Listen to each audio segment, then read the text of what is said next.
accepting and incorporating client feedback.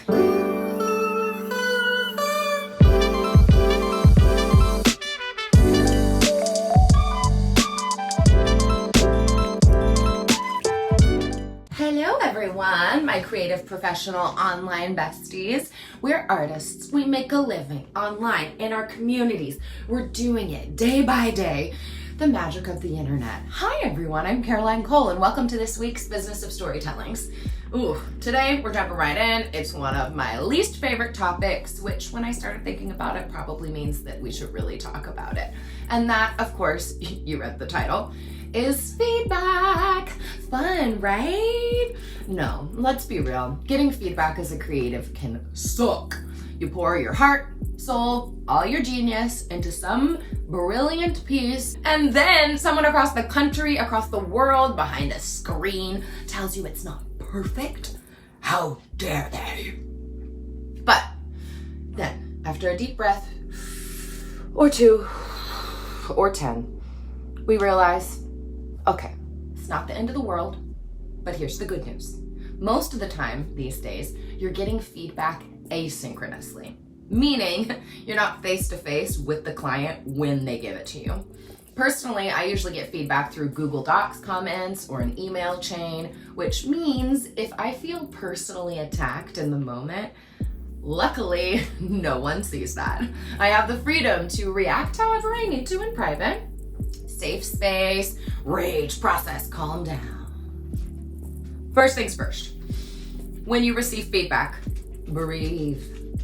Take a few moments to let the emotions pass. Did you know it only takes 90 seconds for an emotion to run through your body? Yeah, the amygdala calms down in about 90 seconds. So before you hit reply or make any drastic decisions, you want to give yourself at least that time to settle, okay, y'all? So once you're feeling a bit more zen, then you can look at the feedback with a rational eye, perhaps. Because the truth is, in most cases, the client, what they say is law. They have the final say in what they want the product to be.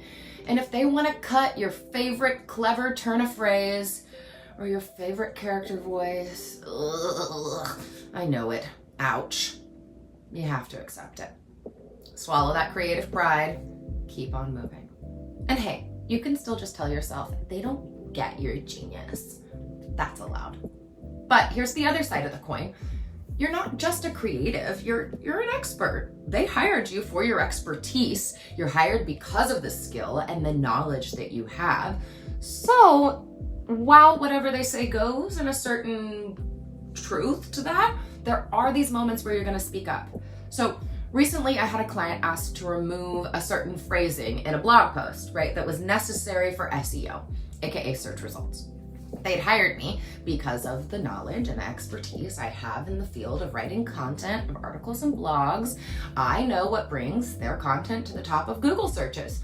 So when they're editing a blog post and they want to remove a certain phrase, that is when I step in and I'm like, hey, don't forget about this element. This is important. Sometimes you step in. Here's a big one, and it's hard to swallow, but you know it's true. Feedback is not a reflection of your self-worth as a person or as an artist. Repeat after me. Feedback says nothing about me as a human being. Feedback says nothing about me as a human being. You got the job. You're amazing. You're talented. You're enough. No matter what the feedback says. It's really important to remind yourself that this is a partnership. Feedback is just one tool in creating something great with that creative partner. Sometimes, yes, it's frustrating. Sometimes, yes, it feels super nitpicky, but it's all part of the collaboration. That's how we all live together on this weird, wonderful planet. And hey, here's a bright side that you might not expect. When a client is giving detailed feedback, it actually means they're paying attention. They're invested in your work. They're invested in the project. Trust me, it's actually a lot better than the alternative of a client who just says, oh, looks good, no notes. That means they're not really paying attention and they just want it to be over with. Lastly, please remember, it does get easier with time. Trust me, it used to sting every time I got voiceover notes. Now, it's just part of the process. Barely phases me. The more that I've practiced receiving and incorporating feedback, the better I got at it. And the same will be for you too. It becomes less personal and more about refining that final product. So, to all my fellow creatives out there who are trying to be professional but hold on to our artistic integrity, the next time you get feedback, first, take that breath, analyze it with a clear head, and come on in remembering you got this. It's all part of the journey. You're not alone. Thanks for coming this week, y'all. Business of Storytelling. We're here a couple times a month. I'm Caroline Cole. I'm so glad that you guys come by every week. So grateful for each of you. Make sure that you're on our email list. I always have a lot of fun freebies. CarolineColeStories.com/freebies. I'm sure that link is below. Downloads. The best way to reach out to me is, well, one, a comment, always reply, pop a comment below, like, subscribe, comment, all those YouTube things. I really love getting to know you all. But the most direct way to chat is probably Instagram. I mean, TikTok's sort of, but Instagram's the best. I'm there most days. At Caroline Cole Stories on both platforms, as well as Facebook. Yeah, hop out of the screen watching and into my DMs, friends. Let's chat. I love getting to know other creatives around the world and just getting to chat about this weird, wonderful life that we're all living.